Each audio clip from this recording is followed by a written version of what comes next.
With all the recent delays, do you think the sentiment has completely left the animal farm?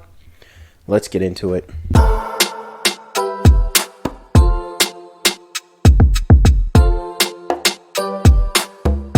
Welcome to DeFi Crypto Talk, where we talk everything DeFi in the cryptocurrency space. So today, guys, we're going to be talking about the animal farm and the overall sentiment. But before we begin, huge shout out to everybody watching. I appreciate it.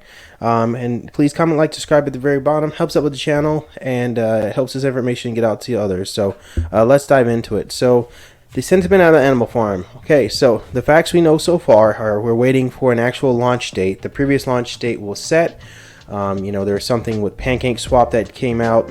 They switched to version 3, so now we're trying to migrate over. So now we're just sitting still in the holding pattern, waiting on the animal farm, an actual launch date of the animal farm. Now, if you've been in Forex Shark projects previously, like the Mana farm, you know that the last launch going into the animal farm took some time.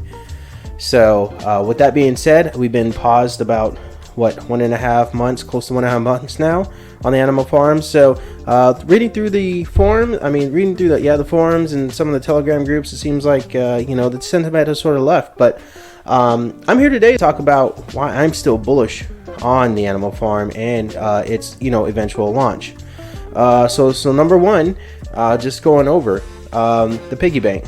So the piggy bank is again a mixture between the drip garden and Hex. Before the contract was paused, everything was paused. I mean, the contract balance was absolutely exploding. So I assume, and I am pretty sure it's going to do the same once everything is unpaused. So that's one of the things I'm bullish on. Another thing is partnerships. Now, one of the partnerships Forex Shark had talked about is BetFury. Now, I don't know if anybody has used BetFury. I used it previously. It was on the Tron network, but it's basically just a large gambling website. So I did some digging and looking around to show you guys a little bit more. So they have various games, and they actually have like live casinos where like live dealers will deal you out, where they're playing blackjack, poker, whatever. So they have live dealers, and then also they have all these slot machines that you can play. So very bullish. They also have a sports site where you can actually do sports gambling. So that's another bullish thing. They are pretty large, in their own right now. And I think that would be a huge use case for Drip. So I think that's going to be very, very, very, very bullish for Drip. The next one you talked about is sort of PancakeSwap. So we've been teased with the PancakeSwap, partnership. PancakeSwap themselves came out with a picture of, one of their characters with the Drip logo on the front of their shirt. So that was, something that they've been teasing, and that's something that we are sort of expecting. And then I know Forex Shark just had confirmed that as recently in an AMA. So why is that bullish? Well, my assumption and my belief is that we will actually have some kind of lending going on, which would be great for Drip.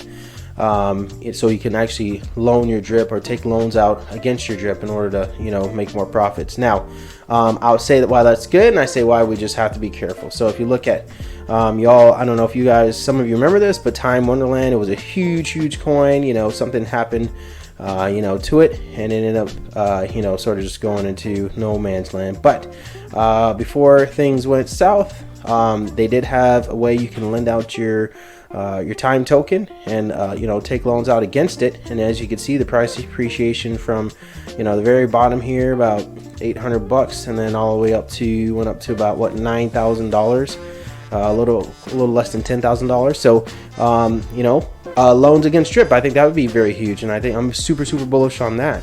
So that's another one. The NFT craze is another one where they're having some there's going to be NFTs, and if you look at the one of his previously AMAs on the recap, a percent of the money sales used to pay out holders of the NFT tickets. So that being on the lottery, the scratchers. So if you hold this NFT, then you are still going, and you lost on the scratcher, you'll get an NFT, and then you'll still get a percent of money from the ticket sales. So that's super bullish. So, and I can go on and on with all these things. So what I'm getting at, guys, is my opinion, my advice, what I'm doing right now. I'm just sitting tight. You all know, I mean, I just did a video. I am hardcore into the Drip Garden. We'll continue to compound. We'll continue to stay in it. I still am taking profits from other projects, and I'm saving up for the piggy bank, when that launches. And even though we've had this small little setback, the best thing to do is just sort of hold and wait and see. And if you're not confident in Forex, or you're not confident in projects, then if it's getting too much, then take your profits, take profits out, and move on to another project. There's no use of stressing yourself out, or just there's other projects out there that can make you money, as well as some of these projects that are on pause right now. So never stress yourself out over this stuff, guys. Just do what you feel is right. So but for me personally, I'm staying in it. I am in it to win it. If it takes a week, another 2, 3, 4 weeks, I will still be here. And I will still be compounding, and I will still be saving up for that time when it does open up. So there's a lot of bullish things behind this, guys. So always remember that when you're sort of thinking about these things. Again, I'm sort of lurking around in the Telegram groups, and I'm sort of seeing some things, some people talking about sentiment sort of dying and all this other stuff. And I want to say, hey, it may be, but let's remember what's on the other side of this. What we have to look forward to, the partnerships, the new innovations, the lottery that's coming out, the scratchers. So let me know how you guys are feeling. Are you feeling like this is going to be something big once it relaunches, or have you lost sentiment and you're going to wait till the contract's unpause and pull your profits out and walk away? So let me know what you guys are doing, or you plan on doing. So anyway, please comment, like, subscribe at the very bottom. I appreciate your time, and I'll see you guys on the next one.